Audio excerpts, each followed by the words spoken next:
Greetings, everyone. This is Bob Barboza coming to you live from beautiful downtown Long Beach, California, and I have a very, very special guest in the studio with me.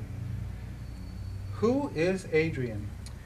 Well, my name is Adrian Oliveria. I'm the Vice President of Global E Limited Partnership, one of the founding members, founding partners of the Cabo Verde Fast Ferry. Now, this Cabo Verde Fast Ferry is the main reason that we've got you here in the studio today. Now, tell us a little bit about where is Cayford, and then tell us about what you're trying to accomplish with this fast ferry concept. Okay.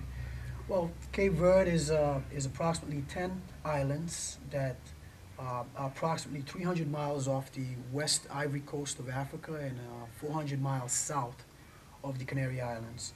And our objective is, as a company, and why we came together as a company, is to solve the inter-island transportation problem that currently exists.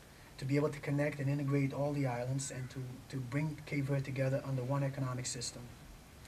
That's absolutely incredible. You know, I've been following the Cape Verdean story for a while, and this is monumental. Is the government going to work with you in any capacity? Absolutely, and they have been working with us. We are basically the first company to ever receive a grant in the amount of €1 million, approximately $1.3 million, from the Cape Verdean government. So they are 100% behind this. In addition, they're also working on expanding the docks, upgrading the docks to be able to facilitate the ferry boats once the boats arrive. And also, they've given us some concession land for embarkation purposes. So both political parties at this point are behind us 100%. Everyone wants to see this project get off the ground. So in Cape Verde, there are two political parties, and my Yes. understanding is that everybody's behind you on this project. Absolutely. This project, everyone's going to benefit from this project. It's a much needed project. It's a much needed thing.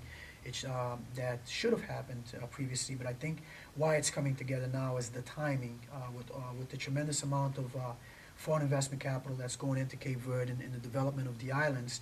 This is critical. Transportation is a critical component to continuous growth for all of the islands, not just the islands that have access to transportation, but for the islands such as Brava, for example, and Fog that are a little more isolated.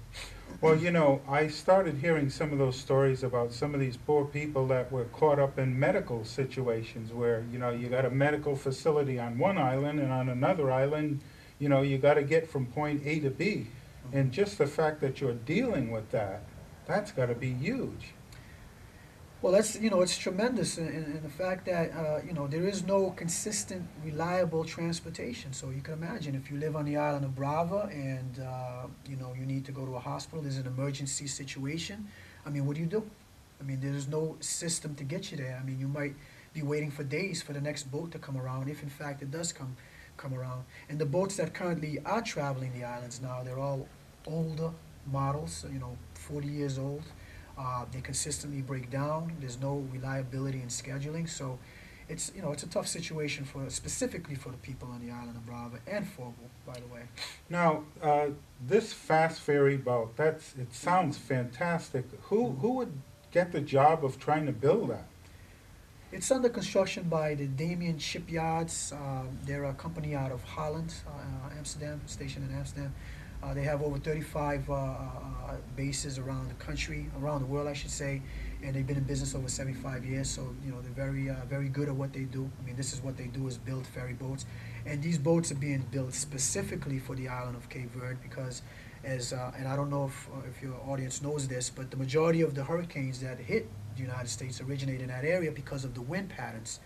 So it starts off as a tropical storm, so the waves are incredibly high. So these boats are being specifically designed, so they have a wider base and a taller, what's called a wet deck, to be able to facilitate or handle the waves in that area, the weather in that region.